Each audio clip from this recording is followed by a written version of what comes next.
রোজা ছাড়া আদম সন্তানের প্রত্যেকটি কাজই তার নিজের জন্য, তবে রোজা আমার জন্য। আল্লাহ বলেছেন রোজা আমার জন্য। রোজা ছাড়া সমস্ত কাজ, আদম সন্তানের সমস্ত কাজগুলো নিজের জন্য, শুধু রোজাটা হচ্ছে আমার জন্য। আমি এই পুরস্কার দিয়ে দেব, যেহেতু রোজা ওই বান্দা ওই বান্দিগুলো ওই সমস্ত বান্দা বান্দির রোজা আমার জন্য রেখেছে, এর পুরস্কার স্বয়ং আল্লাহ রাব্বুল আলামিন আমি আমার নিজ হাত দিয়ে দেব। বলে সুবহানাল্লাহ। রোজা জাহান্নামের আযাব থেকে বাঁচার জন্য ঢাল স্বরূপ হবে। জাহান্নামের আগুন থেকে বাঁচানোর জন্য রোজা কি হবে? ঢাল স্বরূপ হবে। ঢাল। তোমাদের কেউ রোজা রেখে অশ্লীল কথাবার্তায় ও ঝগড়া বিবাদে যেন লিপ্ত না হয়। কেউ তার সঙ্গে গাল মন্দ বা ঝগড়া বিবাদ করলে শুধু বলবেন আমি রোজাদার। কেউ গায়ের উপর ঝগড়া লাগাইতে চাচ্ছে, ভাই আমি রোজাদার, রোজা বাস। কিন্তু এমন রোজাদার আছে, রোজা যখন মাথার উপরে উঠে যায়, ছোট্ট ছোট্ট বাচ্চারা যখন কথা বলে তখন ওরা বাচ্চাদেরকে নিয়ে, এই জন্য খুবই ধৈর্য ধারণ করতে হবে। এরপরে আল্লাহ রাব্বুল আলামিন বললেন রোজা হলো জাহান্নামের ঢাল স্বরূপ। এরপরে তোমাদের কেউ যখন রোজা রাখবে, যখন কোন অশ্লীল কথাবার্তা হবে, বিবাদ সৃষ্টি করবে, তখন বলতে হবে ভাই আমি রোজাদার। সেই মহান সত্তার কসম যার করতলগত মুহাম্মাদের জীবন, আল্লাহর কাছে রোজাদারের মুখের গন্ধ কস্তুরীর চেয়ে সুঘ্রাণ। রোজা থাকার কারণে রোজাদারের মুখ থেকে যখন একটা গন্ধ আসে, আল্লাহ রাব্বুল আলামিন বলেন এটা গন্ধ নয়, এটা আমি আল্লাহ আমার কাছে বিশ্ব আম্বরের চেয়ে অতি উত্তম। সুবহানাল্লাহ। রোজাদারের খুশির বিষয় হচ্ছে দুইটা। কয়টা? দুইটা। যারা সওয়াবের নিয়তে আল্লাহকে রাজি খুশি করার জন্য রোজা রাখছি, তাদের রোজাদারের খুশির বিষয় হচ্ছে দুইটা। কয়টা? দুইটা। এক নাম্বার বিষয় হলো যখন রোজাদার ব্যক্তিরা ইফতার করে, তখন হচ্ছে সবচেয়ে খুশির বিষয়, খুশি লাগে। সারাদিন রোজা রাখার পরে যখন আমরা ইফতার নিয়ে সামনে বসি, মনটা কিন্তু সবচেয়ে খুশি হয়ে যায় ওই সময়, পাই যায় কিনা? এরপরে দুই নাম্বার খুশির বিষয় হলো আরেকবার যখন সে তার রবের সঙ্গে সাক্ষাৎ করে রোজার বিনিময় লাভ করবে, তখন হবে খুশির কারণ। এক নাম্বার খুশি হলো রোজা রাখার কারণে ইফতারের সময় ওই বান্দা ওই বান্দিগুলো আল্লাহকে রাজি খুশি করার জন্য যারা রোজা রেখেছে, তাদের জন্য খুশির সময় হলো ইফতারের সময়। আর একটা খুশির সময় হলো যারা আল্লাহকে রাজি খুশি করার জন্য রোজা রেখেছে, আল্লাহ রাব্বুল আলামিন স্বয়ং ওই বান্দা বান্দীদের সঙ্গে সাক্ষাৎ করবে। জোরে বলে সুবহানাল্লাহ। তাহলে আল্লাহ যে বান্দা বান্দীর সঙ্গে সাক্ষাৎ করবে, বলেন তো তারা কি জাহান্নামী? না। হ্যাঁ, জাহান্নামে যাবে। তাহলে রোজাদারের পুরস্কার আল্লাহ রাব্বুল আলামিন দুইটা দিতেছেন। এরপরে অপর একটি হাদিসে আব্দুল্লাহ ইবনে আমর রাদিয়াল্লাহু তাআলা আনহু থেকে বর্ণিত, তিনি বলেছেন রাসূল সাল্লাল্লাহু আলাইহি ওয়াসাল্লাম বলেছেন রোজা এবং কোরআন কিয়ামতের দিন আল্লাহর কাছে বান্দার জন্য সুপারিশ করবে। দুইটা জিনিস সুপারিশ করবে, সেটা কি? রোজা এবং কোরআন। এই দুইটা জিনিস কিয়ামতের ময়দানে আল্লাহর কাছে বান্দাদের জন্য সুপারিশ করবে। রোজা করবে, হে পরওয়ারদিগার, আমি তাকে রমাদানের দিনে পানাহার ও প্রবৃত্তি থেকে বাধা দিয়েছি, সুতরাং তার ব্যাপারে আমার সুপারিশ কবুল করুন। রোজা কিয়ামতের ময়দানে আল্লাহ রাব্বুল আলামিনকে বলবে, রব্বুল আলামিন ওই ব্যক্তিটা তোমাকে ভয় করে, তোমার বিধানগুলো জানার পরে তোমার ভয় ভিতরে তোমাকে রাজি খুশি করার জন্য তোমার জান্নাতের আশায় এই বান্দা বান্দীগুলো আমাকে রোজা রেখেছিল। আমি রোজা হয়ে আপনার কাছে সাক্ষ্য দিতে রব্বুল আলামিন এই বান্দা বান্দীরা যেন কখনো জাহান্নামের আগুনের মধ্যে না পড়ে। এরপরে কোরআন, আল্লাহ রাব্বুল আলামিনের কাছে কোরআন বলবে, আমি তাকে রাতের বেলায় নিদ্রা হতে বাধা দিয়েছি, সুতরাং আমার সুপারিশ তাদের ব্যাপারে কবুল করুন। অতএব উভয়ের সুপারিশই কবুল হয়ে যাবে এবং তাকে আল্লাহ রাব্বুল আলামিন জান্নাতি বান্দা বান্দী হিসাবে ঘোষণা করে দিয়ে দিবে। জোরে বলি সুবহানাল্লাহ। এরপর আরেক হাদিসে এসেছে, হযরত আবু হুরায়রা রাদিয়াল্লাহু তাআলা আনহু থেকে বর্ণিত, রাসূল সাল্লাল্লাহু আলাইহি ওয়াসাল্লাম বলেছেন, শয়তান ও দুষ্ট জিনকে রমাদান মাসের প্রথম রাতে শৃঙ্খলাবদ্ধ করা হয়। প্রথম রাতে শয়তান এবং দুষ্ট জিনদেরকে, জিনের মধ্যে ভালো জিনও আছে আবার খারাপ জিনও আছে, জিনের মধ্যে ভালো আছে আবার মানুষের মধ্যে যেমন আছে জিনদের মধ্যে আছে। রমাদান মাসের প্রথম রাত্রিতে শয়তান এবং খারাপ জিনদেরকে বন্ধ করা হয়ে যায়, জাহান্নামের দরজাগুলো বন্ধ করা হয়। এর একটি দরজাও তখন আর খোলা হয় না, খুলে দেওয়া হয় জান্নাতের দরজাগুলো। জাহান্নামের সমস্ত দরজাগুলো বন্ধ করে দেওয়া হয়। এই রমাদান মাসের কারণে জাহান্নামের একটি দরজাও খোলা হবে না। খোলা হয় তা আল্লাহ রাব্বুল আলামিন রমাদান মাসের প্রথম দিন যেদিন শুরু হয়েছে সমস্ত জান্নাতের দরজাগুলো বান্দাদের জন্য খুলে দিয়ে দিয়েছেন। সুবহানাল্লাহ। এই মাসে একজন ঘোষণাকারী ঘোষণা দিতে থাকেন, হে কল্যাণকর অন্বেষণকারী, অগ্রসর হও, পাপাসক্ত বিরত হও।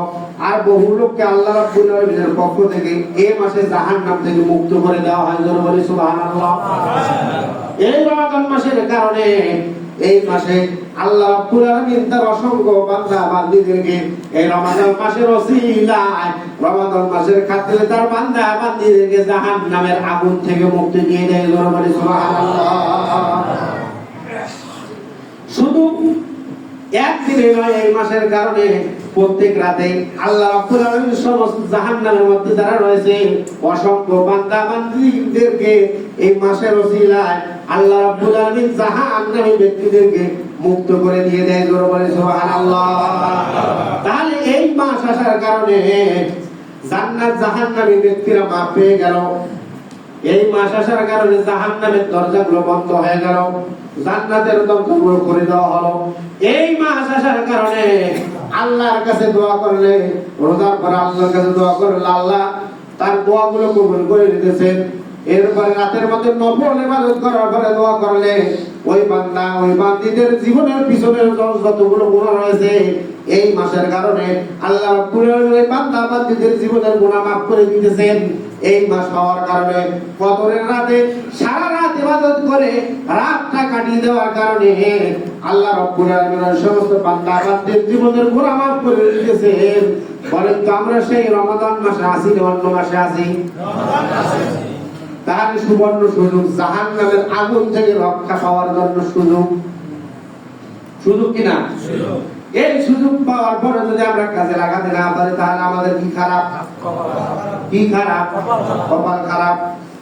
ইবনে আব্বাস রাদিয়াল্লাহু তাআলা আনহু বলেন, কানা রাসূলুল্লাহ সাল্লাল্লাহু আলাইহি ওয়াসাল্লাম ইযা দাখালা শাহরু রমাদান আত-তালাকা কুল্লু আসিরিন ওয়া আতা কুল্লু সাইলিন। যখন রমাদান মাস উপস্থিত হতো রাসূল সাল্লাল্লাহু আলাইহি ওয়াসাল্লাম সমস্ত কয়েদীদেরকে মুক্ত করে দিয়ে দিতেন। রমাদান মাস যখন উপস্থিত হতো রাসূল সাল্লাল্লাহু আলাইহি ওয়াসাল্লাম সমস্ত কয়েদীদেরকে মুক্ত করে দিয়ে দিতেন এবং প্রত্যেক প্রার্থনাকারীকে দান করতেন। হাদিসের মধ্যে পাওয়া যায়, কেউ যদি রোজা রেখেও মিথ্যা কথা বলে, খারাপ কাজ পরিত্যাগ না করে, তবে তার শুধু রোজা রাখা হবে, না খেয়ে থাকা হবে। হাদিসের ভাষায় রোজা রাখার পরে যদি কেউ মিথ্যা ছাড়তে না পারে, অশ্লীল কাজগুলো ছাড়তে না পারে, ওই বান্দা বান্দির জন্য শুধু না খেয়ে থাকাটাই হলো। কার কথা? হাদিসের কথা, আমার কথা নয়। প্রিয় রাসূল, প্রিয় সাহাবী, প্রিয় রাসূলের প্রিয় সাহাবী আবু উবাইদা রাদিয়াল্লাহু তাআলা আনহু রমাদানের গুরুত্ব সম্পর্কে একটি হাদিস বর্ণনা করেন। রোজা হলো মানুষের জন্য ঢাল স্বরূপ, যতক্ষণ পর্যন্ত তা না ফেরা হয়। অর্থাৎ রোজা মানুষের জন্য জাহান্নাম থেকে মুক্তির কারণ, তবে যতক্ষণ পর্যন্ত তা নিয়ম অনুযায়ী পালন করবে। সর্বাধিক হাদিসের বর্ণনাকারী সাহাবী আবু হুরায়রা রাদিয়াল্লাহু তাআলা আনহু থেকে হাদিসটি বর্ণনা করা হয়েছে। আবু হুরায়রা রাদিয়াল্লাহু তাআলা আনহু বলেন, রোজা মানুষের জাহান্নাম থেকে মুক্তির কারণ হবে যতক্ষণ পর্যন্ত এই রোজাগুলো তার নিয়ম অনুযায়ী পালন করা হবে। প্রত্যেকটি কাজের নিয়ম আছে কিনা? এখন আমি রোজা আছি, যদি আসরের নামাজের পরে ইফতার করি তাহলে হবে? এখন রোজা আছে, আমি যদি সেহরি করি সকাল 7টায় রোজা হবে? প্রত্যেক জিনিসের নিয়ম আছে কিনা? এরপরে রাসূল সাল্লাল্লাহু আলাইহি ওয়াসাল্লাম বলেছেন, অনেক রোজাদার ব্যক্তি এমন রয়েছে যাদের রোজার বিনিময় অনাহার থাকা ব্যতীত আর কিছুই লাভ হবে না। অনেক রোজাদার ব্যক্তি আছে যাদের এই রোজার কারণে না খেয়ে থাকা ছাড়া কোনো লাভ হবে না। আবার অনেক রাত জাগরণকারী রয়েছে যাদের রাত জাগার কষ্ট ছাড়া আর কিছুই হবে না, সারা রাত ইবাদত করবে, কিন্তু আল্লাহ রাব্বুল আলামিন তার কোনো ইবাদতের প্রতিদান দিবেন না। যদি এই কাজগুলো আন্তরিকতার সহিত সঠিক নিয়তে ইখলাস দিয়ে আমলগুলো না করে, তাহলে ইখলাস ছাড়া রোজা আল্লাহ কবুল করবে না। ইখলাস ছাড়া সারা রাত যদি আপনি আমি আমল করে ইবাদত করি, সেই ইবাদত আল্লাহ কবুল করবে না। এরপরে আবু হুরায়রা রাদিয়াল্লাহু তাআলা আনহু বলেন, যে ব্যক্তি ইচ্ছাকৃতভাবে শরীয়ত সম্মত কোন কারণে রমজানের একটি রোজা ভাঙে, সে রমজানের বাইরে সারা জীবন যদি একটি রোজার কাজা করে রোজা আদায় করার চেষ্টা করে, রমজানের বাইরে এই রমজান মাসে শরীয়ত সম্মত কারণ বাদে নিজের ব্যক্তিগতভাবে যদি একটা রোজাকেও মিস করি, ভাইরা সারা জীবন যদি এই রোজার আমরা কাজা হিসেবে সারা জীবন রোজা রাখি, রমাদান মাসের একটি রোজা এবং সারা জীবন যদি রোজা রাখি, এই রমাদান মাসের একটি রোজা সমতুল্য কখনো বাকি রোজাগুলো হবে না শরীয়ত সম্পূর্ণ। তাহলে যে ভাইরা রোজা রাখতেছে না তাদের জন্য সুসংবাদ না দুঃসংবাদ? দুঃসংবাদ। এরপরে এই রোজা রাখার কারণে আল্লাহ রাব্বুল আলামিন নৈকট্য লাভের আশায় যারা রোজা রাখবে, এরপরে রোজার পরে ঈদের দিন একদিন চলে আসবে, একটি দিন মাত্র খুশির দিন, ঈদের দিন। এই ঈদের দিনে যাই ব্যক্তিরা রোজা রাখলেন আল্লাহকে রাজি খুশি করার জন্য একটি মাস সওয়াবের নিয়তে, ঈমানের সহিত সওয়াবের নিয়তে একটি মাস যে বান্দা রোজা রাখলো, বান্দারা ঈদগাহ মাঠ থেকে যখন বের হয়ে যায়, ঈদগাহ মাঠ থেকে আল্লাহ রাব্বুল আলামিন ওই বান্দাগুলোকে মাসুম বাচ্চা হিসাবে ঈদগাহ মাঠ থেকে বের করে দিয়ে দেয়। জোরে বলে সুবহানাল্লাহ।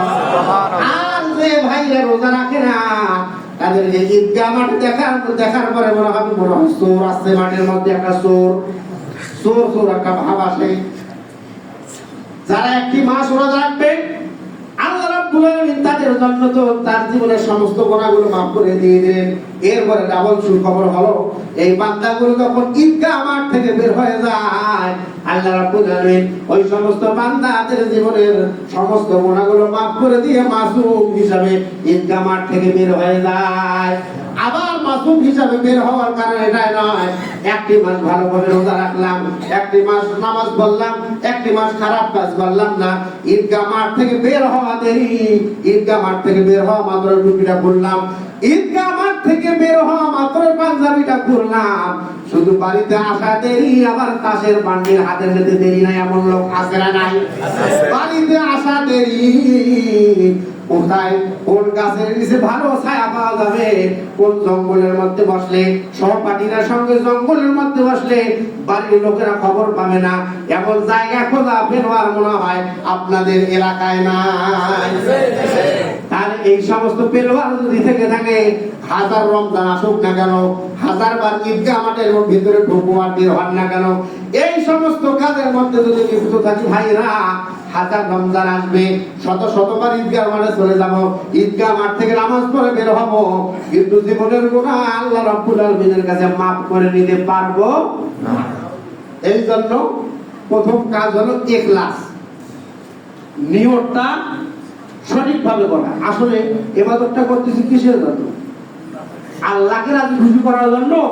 রমজান মাসটা আমাদের এই শিক্ষা দিল, রমাদান মাসে এই শিক্ষা দিল যে বান্দা ঈদের নামাজ শেষ, মাঠ থেকে বের হইতে তুমি শেষ, আমার অর্ধেক রাস্তা আসা মাত্র পাঞ্জাবি শেষ, বাড়ির কাছে আসা মাত্র তাসের বান্ডিল হাতে, বাড়িতে পাঞ্জাবিটা রাখা মাত্রই কোন জঙ্গলে, কোন গাছের নিচে, কোন আড়ালে গিয়ে বসলে আসলটা ভালো জমবে।